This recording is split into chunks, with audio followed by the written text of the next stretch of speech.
the end of the day, we can do everything else right, but if we can't influence somebody to work with us instead of our competition, we're going to be out of business as fast as we got into it.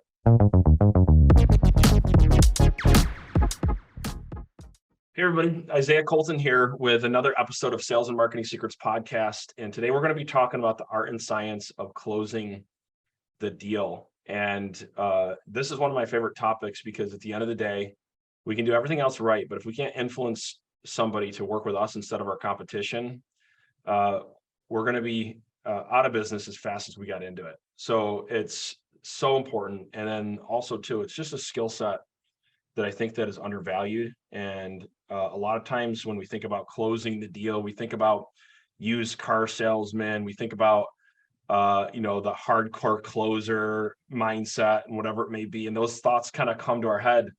But at the end of the day, in today's world, it's exactly the opposite of what you think it is. Closing the deal, all the conceptions that you see, the boiler room, the different things like that, it's actually complete opposite. It actually starts with rapport and trust. And I can't think of anybody better that just loves people and is just amazing at building rapport and trust and separating herself from her competition than Chrissy Young. And I'm excited to have her on this podcast, talk through this topic. So welcome, Chrissy. Thank you. Thanks. It's a pleasure to be here. That's very nice of you to say. Thanks. Yeah, absolutely. And so before we dive into today's session, just to kind of what qualifies us a little bit to talk about this is that Chrissy, I think you're top 10 listing agents in your area. Is that fair? Am I getting that right? We're in the top 250. They don't really go below that, but yeah, we're in the top 1% in our state. Yeah. That's awesome. And doing well over around like 65, 70 listings a year. Is that about right? This year we hit 56. So 56 listings. So in a very competitive market, you couldn't be talking to anybody better when it comes to closing the deal. And so on my end, this is kind of the one thing that I found is the difference between somebody that has the ability just to be average and somebody has the ability to be great, is influence people. So I took a lot of pride in studying the art and science of closing the deal and all the different elements that went into it.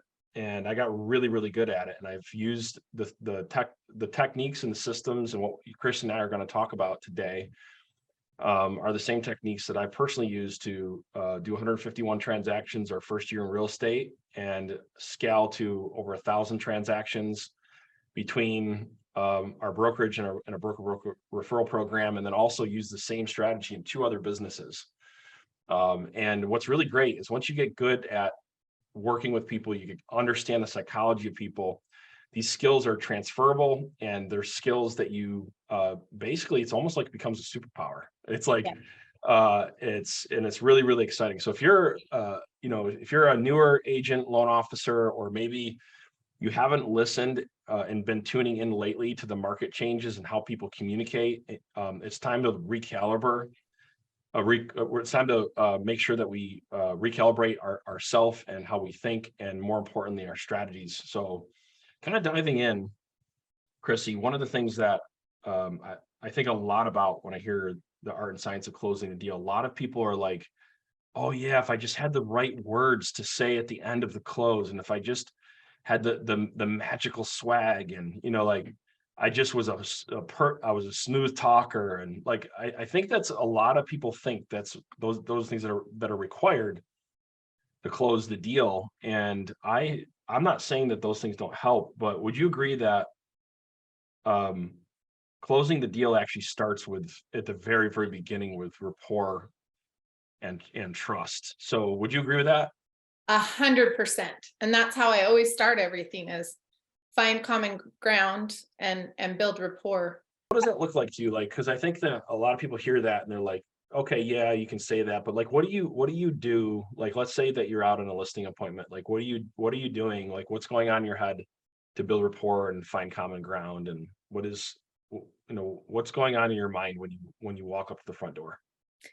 There's a couple of things. So I'm a big believer that what you think about, you bring about. So, and you talk about this a lot too, Isaiah, your North Star, kind of knowing where you want to go.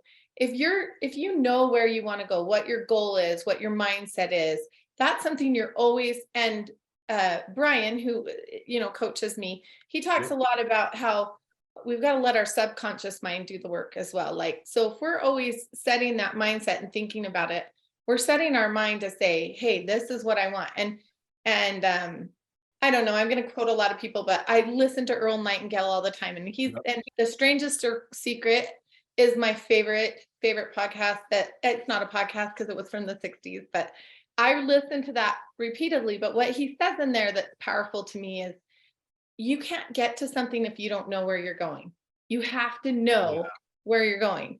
So before I go to a listing appointment, I visualize and think about, where am I going and what am I doing? And the other thing that's really important to me, and I feel like is a big deal about building rapport, is I align with part of where I'm going and what my purpose is to help other people. So I'm like, put my ego aside, go in there with full intention to just help people. What is it that person needs? And let me move my thoughts aside and, it's not just about getting the win. What is their need? What do they really, really need? And listen. That's huge. Listening, we do that as salespeople very often, I love it. So takeaway number one is your intention. If your intention is to go in there and you don't have the mindset that you're truly there to help, okay, then you're already starting off on rocky ground. And what happens is people sense that. People sense that whether you just care about the commission, I call it commission breath, right? Where like all they care about is getting the deal. They can sense that, right? And they can also sense an authenticity where if you're showing up and you're truly there to help and build value, and that's kind of rule number one, no matter what, whether it's one-on-one or I'm on stage, I have the same mindset. I go in there where my number one objective is to add value any way that I can to the relationship that is in front of me. And so, and I love that you have that mindset. So how does that carry out? And how does that play out when it comes to actually doing your presentation? Well, so when I get there, I always show courtesy to them and just their home too. So I know that sounds like a simple little thing, but when I come to the home, I immediately walk in, I remove my shoes, I thank them for the opportunity to be in their home, and I find something immediately that I can find in my home that I can genuinely say, I like, Yeah. And I look for that, and you can always find something. There's always something. Yeah. I love that picture and how it offsets, the color that you've painted your walls. Like, that is stunning to me. Right. And the part is being genuine, right? I don't say it just to say it, to be a salesperson, because step one, do this. Step two, do this. I'm like, the part that really is important is aligning with your value. I want to serve this person. I want to be genuine. I want them to feel better when I leave this house. Even if I don't get the deal, I want them to say, wow, that was a great visit. I feel better about myself. Like, how can I impart that to them? So I genuinely say that. And here's the thing I tell my kids all the time: our hearts know truth. Like, when I tell them certain things, I'm like, you're going to listen to me because your heart knows truth. Whether you don't want to hear it or not, your heart knows truth. And so if we come from a place of truth and honesty and we say, I love that painting, this is amazing, thank you for having me in your home today, Colt. I just called you Colton. You can call me whatever you want, Chrissy. I love you. I love you so much. You can call me Freak. It's okay. So number two, I think the second lesson that I'm hoping that anyone that's listening to this podcast just took away is finding common ground through something that is sincerely common ground, or something that you like in the home. And the home is an extension of a person in a lot of ways. So even though you're not complimenting the person directly, you actually are, because there's an emotional attachment, a really, really strong emotional attachment to this person. It's called their home. That's why selling a home is a totally different experience than buying one, right? And so by her complimenting something in the house, she's actually complimenting the homeowner directly. without complimenting the homeowner directly. So that's, I think, lesson number 2 is make sure that you find something that you genuinely like about the house and compliment them, because there's so much, compliment them on it, because there's so much psychology there. I love it. So how else does this come out when with this mindset of wanting to add value, truly being there to help? How else does this come out in your presentation and before you get to the close? Well, then the next step is I just ask them if they would be so kind so I've complimented the home, they're grateful. And then I say, would you allow me an opportunity to see the rest of your home? Mhm. And so they're like, oh, okay. I've had a Yep. couple of people who are like, oh, it's kind of a mess or different things. So you always have to just work around. But generally, I'm usually so good at making them feel comfortable that even the house is a mess, they're like, okay, you can come see my home. I've got like, not everybody can do this, but I can't believe I'm going to announce this on your podcast, but I was raised by a hoarder. My mother was a hoarder, and that's a Okay. unique little side story about my life. And Yeah, yeah. so nothing surprises Nothing me. phases you. So it's And so genuinely like, yeah, you're like, hey, look, nothing's gonna surprise me. Trust me. exactly. And it's so interesting because there are homes that I've gone into that are on that borderline, or and it's a little offsetting for some people. For me, it's not. I've lived in that, so and so they feel that energy. And then and what I can say in that moment too is, oh, I was raised by a hoarder. I get this. Life can Right. just be overwhelming sometimes, can it? Yeah. I'm here Yeah. to help you. And I have people who can help you. Let's go through the home, you So know? I love what you're saying too. I think the third lesson that I'm picking up is making sure that they feel comfortable, and you're disarming anything that is worrying them about walking through the house, right? So you don't want to break rapport, you're building trust, and you're disarming them so they don't feel some sort of way. And you're now becoming somebody that is a stranger to somebody that they can trust. Right. And I think that's the thing, and just helping them, like, you can feel their energy. You can feel when they're nervous and you're scared. And so I speak to that. I don't like try to ignore it, and I don't necessarily try to make them feel better. I speak to it. Oh, I Mm, can see that you're nervous because da da da. Can you tell me more about that? What's going on? And then yeah, listen with compassion, kindness, understanding, right? So yeah, it's really good. I love it. Love so it. we Love go it. through the home and we do that. And then usually I'll sit down and again compliment things, talk about the pros that I see about it, tell them about the market, but I try to keep that pretty short. And then I flip it back on them and say, I know a lot of people just say they just want me to come by and just give them their opinion. So Isaiah, you called me today to come by and just see your home. It's beautiful. We kind of talked about what the market's doing a little bit and the pros and cons of that. Tell me, why did you want to think about even selling your home? What is your reasoning? And then you Mm. listen. And that is the biggest key. Keep your mouth shut and that's hard for me to do. You know that I love to talk. Yeah, we all I do. love to talk, Yeah, yeah. but I build better rapport by listening. And that's lesson number 4 is you need to listen. Like what's happening right now, you got a million things spinning through your mind. But here's the thing, when you ask them why they're doing something, there's so much going on in what they're saying. And there's probably 1 or 2 different layers into what they're saying. There's the surface level of information of what they're telling you. That's layer number 1. Layer number 2 is what they think they mean that they're not telling you. Okay. And then layer number 3 is the truth, which most likely is not in what they're saying, but you can catch if you're paying enough attention to what is really going on in their mind. And most of the time with whatever they tell you, there's truth in it, but the real reason is 2 or 3 layers deep, and you can't catch it unless you're listening. Would you agree with that? Oh, I agree 100%. And I love when you just said that on layers, it just actually gave me a vision of something that I hadn't thought about before. And that is, I just know to listen. But when you talked about the layers, the first layer is, I don't know you. I don't trust you. I'm a little bit nervous, Right. right? Yep. And then you're listening to them. And then as they're like testing it out and you're listening. And if you're really coming with the attitude of, I'm here to serve you and I'm going to be compassionate and kind, they're going to feel that energy return to them as they're nervous. And then they're going to let go a little bit and they're going to be a little bit more comfortable and they're going to go a little bit deeper. All three levels is the truth. It's just, how much do I trust you to tell you how I really feel versus what I want you to know, right? That's so powerful. That's so powerful. Yeah. And so now that you've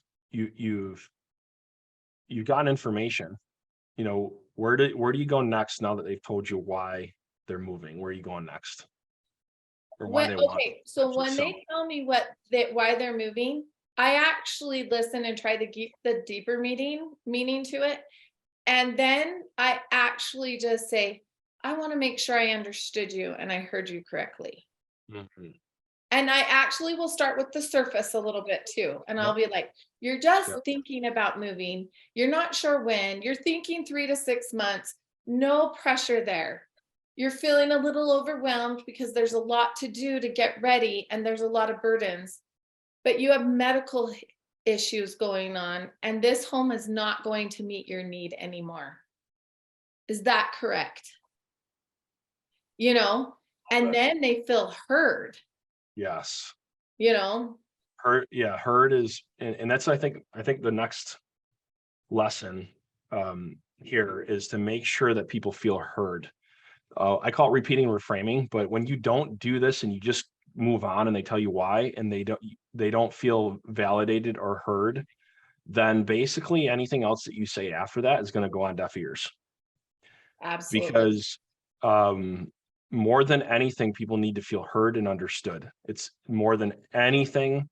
It's like one of the deepest layers of human nature, that and what happens in the subconscious mind is, if a person doesn't feel understood and they don't feel heard, okay, it's very, very hard to get along with anybody when you don't feel understood or heard. I mean, think about other relationships that we're in. The second we don't feel heard or understood with people that we know, what do? Doesn't end up pretty. Usually ends up in a fight, right? That ends up with the significant other sleeping on the couch, right? So it doesn't usually end up good. Now, obviously, in relationships like this, they're not going to act that way, but you better believe they're thinking it, right? Mhm. So that's the next lesson that I'm hoping you pull out of this podcast, is making sure that people feel heard and understood based on what they're telling you. Yeah.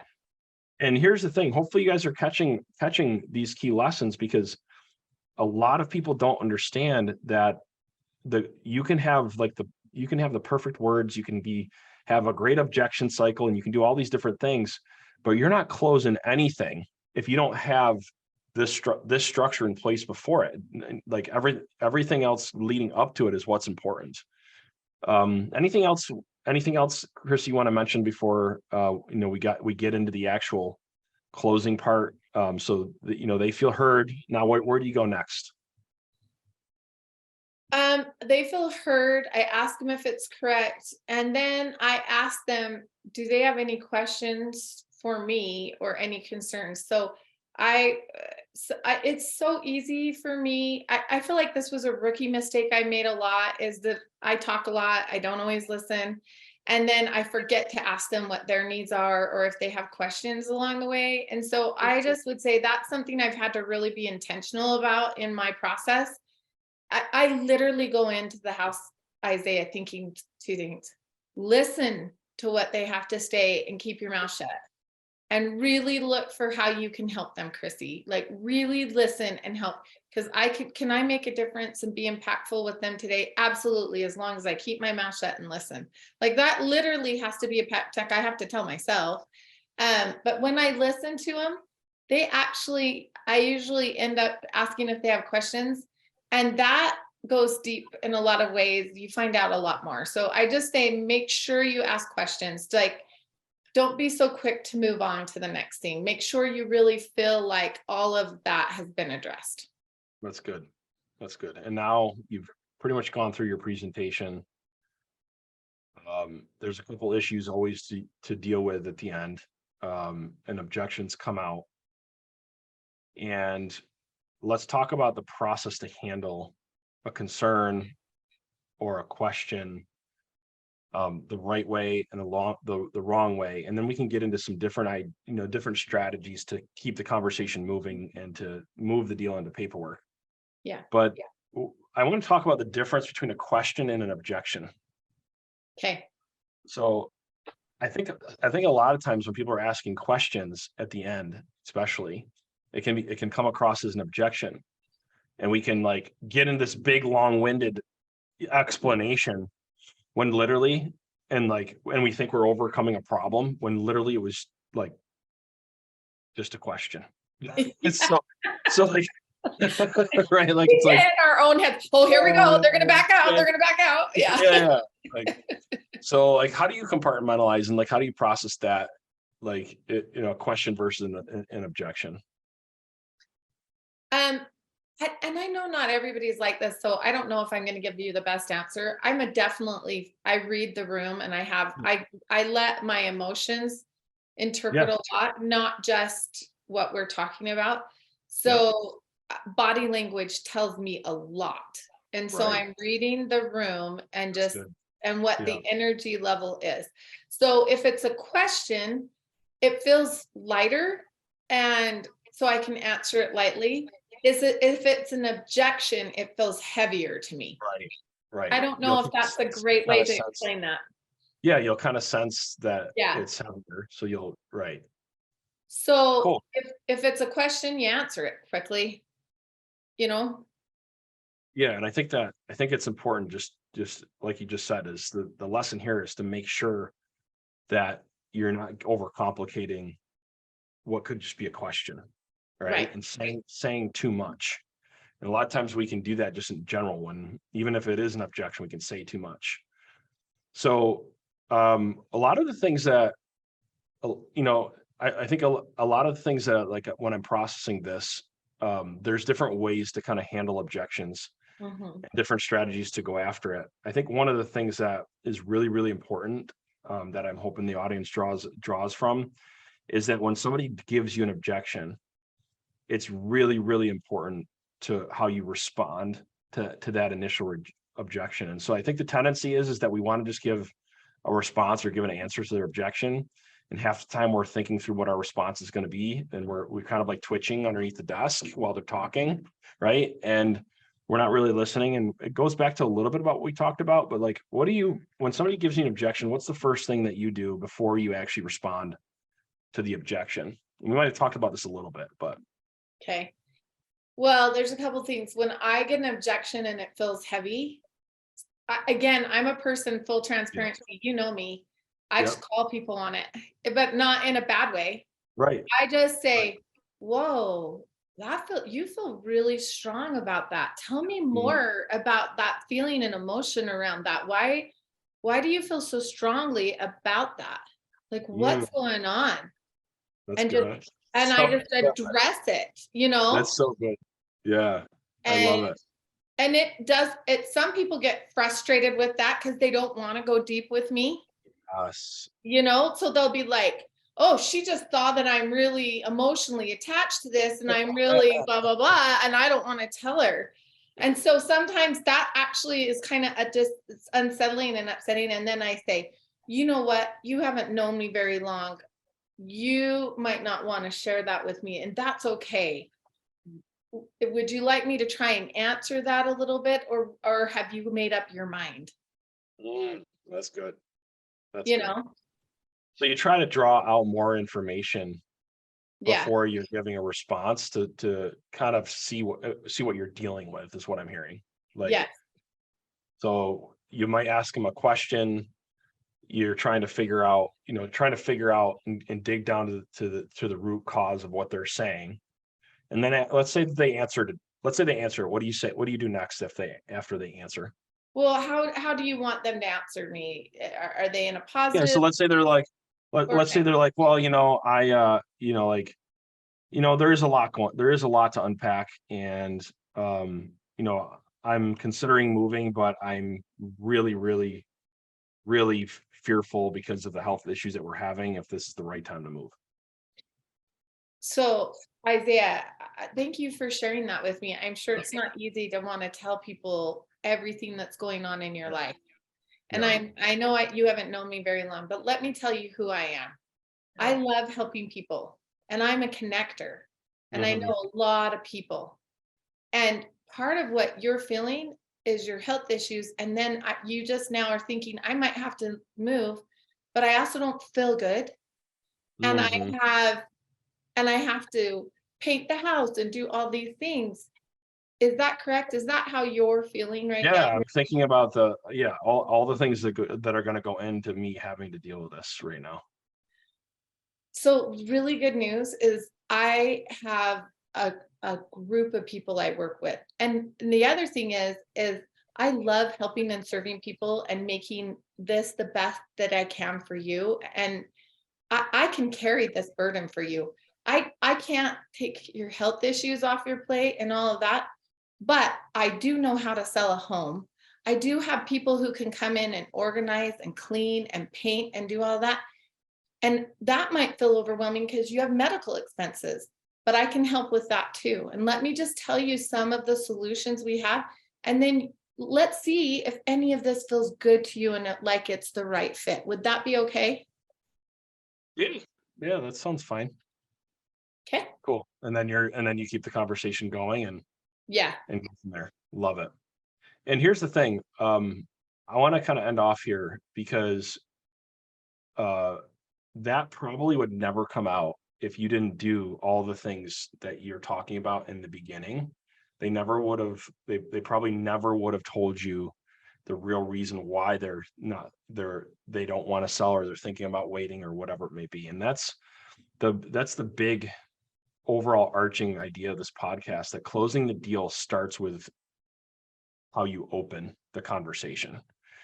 And um and then the next part is that I think another mistake too that people make is, if people are worried about, pressuring somebody into a sale, and it is a valid concern, but the only way that will come across as if you're pressuring somebody into a sale is if you're not using the right tone, and the right language, and the right process. So if you do what Chrissy does and says, would you feel like that was pressuring somebody into the deal? No. She's showing genuine concern. She's showing compassion. She's saying things that are connecting. And so for those of you that are looking to master the art and science of closing, it's knowing what to say and how to say it and when to say it. And so, and that takes a lot of practice. That takes being in the right environment. That takes repetition. That takes awareness of what it takes to master the art and science of closing the sale.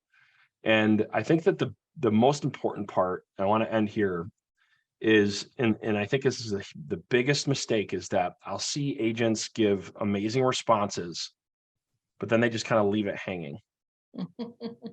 Like, it just kind of, oh, great. Yeah. And it's almost like we're in agreement, but you essentially went from becoming a stranger to now becoming a trusted advisor. And now, because you've said that this is what you do, and that you're willing to take on the burden, that you're taking, this is your expertise. Now they're seeing you as an expert. And now subconsciously, the human mind needs and wants to be led, especially when it's in the unfamiliar territory. It's just what happens. So you can't expect them to lead themselves into the deal. I hope you heard that. I'm going to say it again. You can't expect them to lead themselves into doing the deal with you. It's not going to happen. Okay. So oddly enough, part of being a great closer is being a great leader. Yes. It's leading them in the direction that they need to go, that's beneficial for themselves, and it just so happens to benefit you too. Mm-hmm. And that comes back to the mindset. And so how that manifests and how that comes out is, when you give your response, ask them if they're in agreement. Does that make sense to you? Can you see that playing out in your favor? Can you see that if we had everything lined up and this wasn't going to be a big headache for you, and we have great communication, and I walk you through this process, that it would make sense to do something a little bit sooner than later. And once you get that agreement, okay, great. Let me walk you through the process. That's the missing link. And it's so simple and so subtle, but I've trained hundreds and hundreds of real estate agents, thousands at this point, hundreds and hundreds of inside sales agents, B2B, B2C. And it's crazy how many people leave the deal hanging right there. And they say things instead of getting agreement, they say things like, okay, great, this has been a good discussion. Let's think about it. Or, hey, what do you think? What are your thoughts? What's going on? Like, they're leaving this thing open end instead of just being in agreement. Mm-hmm. Getting into agreement and then enrolling and enroll them into the next part of the process. Just go to the next part of the process. And here's the thing, if they stop you or they're not in agreement, then it's really simple. You start the process again. You go back to the beginning. And if you're doing this the right way, you won't feel pushy. You'll still maintain rapport, and you're actually problem solving. And you can say something like, okay, if we're, okay, I get it, totally understand. Let me ask you, is there something that I missed? What do what do you mean? Well, we had talked about this. We had agreed that this was going to work out, and then you just see if there's something else that you're missing, if there's another layer there. And quite frankly, you can, you have to be willing to go through this process two or three times. I see the best of the best, they go through this process maybe even 4 or 5 times. Now, there's some scenarios, and this is where reading the room that Chrissy mentioned. You read the room, and you can sense that if it starts getting a little tense and they're being genuine with you, then you read the room, and then you decide if it's appropriate to follow up. Mm-hmm. Right? And you look but you got to make sure you're finding the balance of not closing the deal because you're afraid and reading the room. There's 2 different things. Those are 2 totally different things, right? Is that you're afraid to ask them the tough questions, or you're afraid to dig a layer deeper, right? Because you don't want to offend them. There's a huge difference between that and reading the room to say, okay, this is getting really intense. I feel there's pressure. I gotta relieve some of this pressure here. And also knowing, like, if there's no motivation there, they're like, no, like, no matter what, I'm not going to be selling for 6 months, right? You're going to handle that a little bit differently, right? And you're going to have a different process. So, but I think that there's more commissions lost because of the art and science of closing the deal, and they end up working with your competitors, then you have to risk by going a layer deeper. Ooh, I think that's so powerful. I had never thought about that way. And, this is an area that I'm learning from you, and that has been phenomenal, that just adds another layer to my business. But going. Yeah. And I want to say it again for our audience, if that's okay. Yeah. Okay? There's more commissions lost. Yeah. Because you're afraid to go a layer deeper than could ever be gained by following up. So true. So just in my business too, even look, all of us. Well, yeah, I'm like, but it's the truth, right? And so I want you to keep that in your mind, is that because of your fear of losing the deal, your fear of offending them, your fear of asking the wrong question, or how the room feel, like all the different things, there's more commissions lost because of our own fear than anything that we could ever gain by being nice and following up with them. Being nice. Yeah. So, and so I think that that's the power in becoming a great closer. It's actually becoming all the things that you wouldn't think of that is involved with a great closer: a listener, somebody who cares, somebody who asks the right questions, somebody who's willing to get the agreement, someone who's willing to ask the tough questions. That's what makes a person a good closer, because the close is actually just part of the process when you do all those things the right way. So, Chrissy, anything else you want to add before we close out? No, I think like what you just ended with is so powerful for me. I appreciate the opportunity being on here because I just literally just set the goal in my head. I'm going deeper next time. I'm going to push a little harder. So thank you. Awesome. I appreciate that. That was awesome. You're welcome. And thank you for sharing your insight, because there's so many people that don't even have a chance to get to the close or to earn the deal or to ask to draw the truth out of the situation, because they're not using the strategies that you shared. So thank you for coming onto the podcast. And I can't wait for our listeners to hear this. I can see them all. They're all going to be taking notes while they're listening, because there's so much gold in here. So thanks a lot for joining the podcast. My pleasure. Thank you. That's been awesome.